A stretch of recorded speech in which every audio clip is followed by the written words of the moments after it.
बहुत समय पहले की बात है। एक गांव खुशालपुर में आदित्य राम नाम का एक आदमी रहता था। उसके पास एक गधा था जिसका नाम नंदू था। आदित्य राम बहुत ही ज्ञानी आदमी था और वो अपने गधे का बहुत ध्यान रखता था। आदित्य राम रोज सुबह अपने गांव से नंदनपुर के जंगल में अपने गधे के साथ जाता था। वहां लकड़ियां काटता था और शाम को उन्हीं लकड़ियों को बाजार में बेचकर अपने घर आता था। एक दिन उसके गधे ने मन ही मन में सोचा कि ये भी कोई जिंदगी है।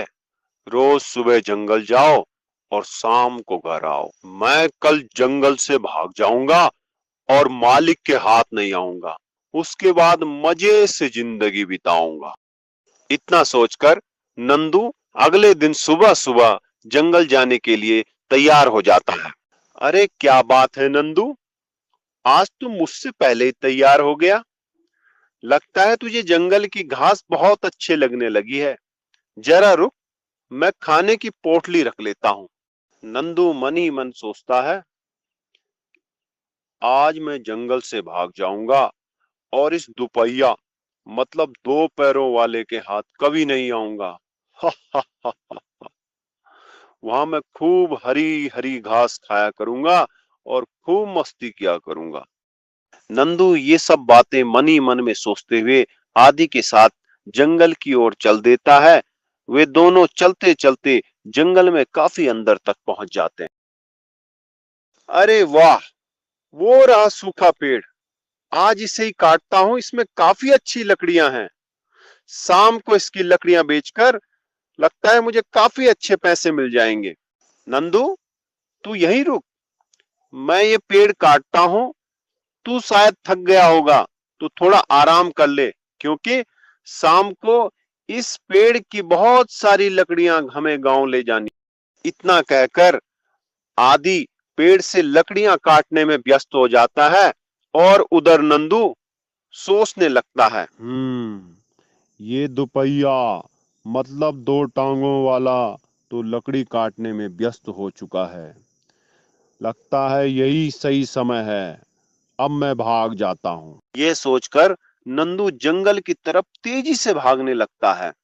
आदि नंदू को इतना तेज भागता हुआ देखकर पहले तो डर जाता है कि कहीं कोई जंगली जानवर तो नहीं आ गया, जिसके डर से नंदू इतनी तेज भागा चला जा रहा है। मगर आदि देखता है कि आसपास तो कोई भी जानवर नहीं है। आदि भी अपने गधे नंदू को पकड़ने के लिए उसके पीछे पीछे काफी तेजी से दौड़ने लग जाता। नंदू, नंदू, अरे कहाँ भागा जा रहा है? मैं आ रहा हूं तुझे पकड़ने के लिए। तू मुझसे भाग नहीं सकता। रुक जा वरना तेरी बहुत पिटाई होगी। अरे ये दुपहिया तो मेरा पीछा ही नहीं छोड़ रहा है। लगता है मुझे और तेज भागना पड़ेगा, नहीं तो ये मुझे पकड़ के ही छोड़ेगा। नंदू, नंदू, रुक जा नंदू, वरना वापस घर लौटने में बहुत देर हो जाएगी। तभी नंदू को रास्ते में एक भालू मिल जाता है। अरे भाई रुको, अरे रुको भाई रुको, तुम इतनी तेजी से क्यों भागे जा रहे हो? कहाँ जाना है तुम्हें? तुम्हें इतनी भी जल्दी क्या है? थोड़ा आराम तो कर लो। भालू भाई, मेरे पीछे वो कमबख्त दुपहिया पड़ा है। भाई लेकिन ये दुपहिया कौन है? मैंने तो कभी कोई दुपहिया देखा नहीं। क्या वो मुझसे भी बड़ा है?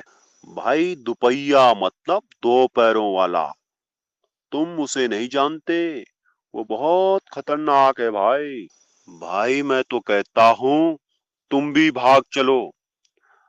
अगर उसे तुम पसंद आ गए तो मेरे साथ वो तुम्हें भी पकड़ लेगा और पूरे दिन घर के काम कराएगा। इतने में पीछे से आदि की आवाज आती, नंदू, आज मैं तुझे नहीं छोड़ूंगा।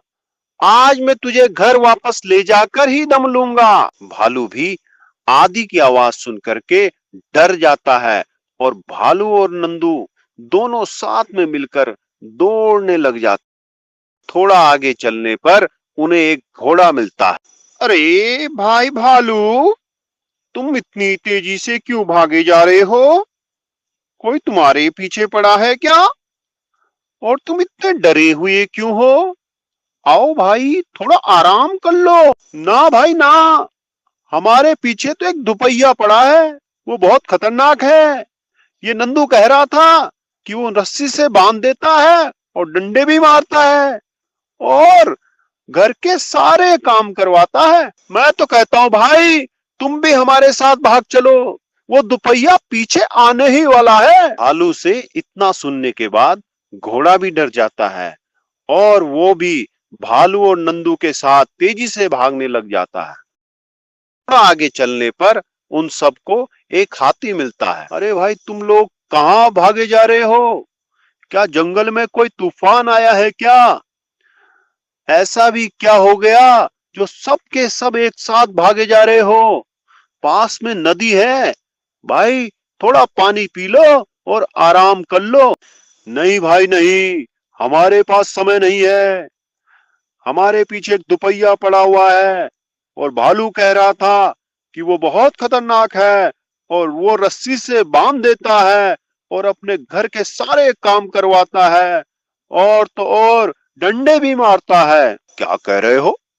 मैंने तो कभी ऐसा कोई दुपहिया देखा नहीं है। क्या वो मुझसे भी बड़ा है और क्या वो मुझसे भी ज्यादा ताकतवर है? भाई हाथी, है तो वो तुमसे छोटा, मगर है बहुत खतरनाक। मैं तो कहता हूँ तुम भी हमारे साथ भाग चलो, वरना बाद में बहुत पछताओगे। अरे तुम चिंता मत करो, मैं देखता हूँ उस दुपहिये को। आने दो उसे, मैं उसे अपनी सूंड से उठाकर धरती पे पटक पटक के मार दूंगा। इतने में आदि भी वहां पहुंच जाता है और अचानक अपने सामने इतने सारे जानवरों को एक साथ देखकर वो डर जाता है। हाथी जैसे ही आदि को पकड़ने के लिए आगे बढ़ता है, आदि तुरंत अपने डंडे को उसकी टांगों के बीच में फेंक के मारता है और हाथी उस डंडे में उलझकर गिर जाता है। जैसे ही हाथी गिरता है, आदि अपनी पोटली से मिर्च निकालकर हाथी की आंखों में फेंक देता है। मिर्चों के कारण हाथी की आंखें जलने लग जाती हैं और उसे कुछ भी दिखाई नहीं देता। वो सीधा नदी की तरफ अपना मुंह धोने के लिए भाग निकलता। हे भगवान, कोई मुझे बचाओ, ये क्या डाल दिया इस दुपहिये ने मेरी आंखों में? हाय राम, मैं तो मर गया। हाथी जैसे तैसे नदी में पहुंच करके अपना मुंह धोता है, तब जाके उसे राहत मिलती है। मैंने कहा था ना हाथी भाई, दुपहिया बहुत खतरनाक है। अब हमें कौन बचाएगा? भाइयों, हम सबको जंगल के राजा शेर के पास चलना चाहिए। केवल वो ही इस दुपहिये से लड़ सकते हैं। चलो सब उनके पास चलें। इतना कहकर सभी जंगल के राजा शेर को ढूंढने लग जाते हैं और तभी वे देखते हैं कि शेर एक नदी के किनारे बैठा हुआ। अरे भाई, तुम सारे एक साथ कहां भागे जा रहे हो और इतने घबराए हुए क्यों हो? क्या कोई परेशानी तो नहीं है? भाई, हम तो बहुत परेशान हैं, मगर तुम बताओ, बहुत समय से तुम इस जंगल में दिखाई नहीं दे रहे थे और पहले तो तुम काफी मोटे तकड़े होते थे, अब इतने कमजोर कैसे हो गए भाई? भाई, हमारे पीछे तो एक दुपहिया पड़ा है और हम उसी से जान बचा के भागे जा रहे हैं। इतना कहकर हाथी सारी कहानी शेर को बता देता है। भाई, क्या कहा तुमने, दुपहिया? अरे भाई मत पूछो, मुझे भी तो एक दुपहिया ही अपने जाल में बांध के अपने साथ ले गया था। भाइयों, वो बार बार मुझे एक स्टूल पे बिठा देता था, तभी मैं इतना कमजोर हो गया हूँ। भाइयों मत पूछो, बड़ी मुश्किल से मैं अपनी जान बचा के भाग के आया हूँ। भाइयों, दुपहिया बहुत होशियार और खतरनाक होता है। मेरी बात मानो, ऐसा करो, इस नंदू गधे को इसके दुपहिये के पास वापस भेज दो, नहीं तो पूरे जंगल में आफत आ जाएगी। भाइयों, हम सबको अपनी जान बचानी भारी हो जाएगी। इतना कहकर शेर नंदू को वापस आदि के पास भेज देता है और आदि अपने गधे को वापस पा करके बहुत खुश हो जाता है और दोनों खुशी खुशी वापस अपने घर की ओर चल देते हैं।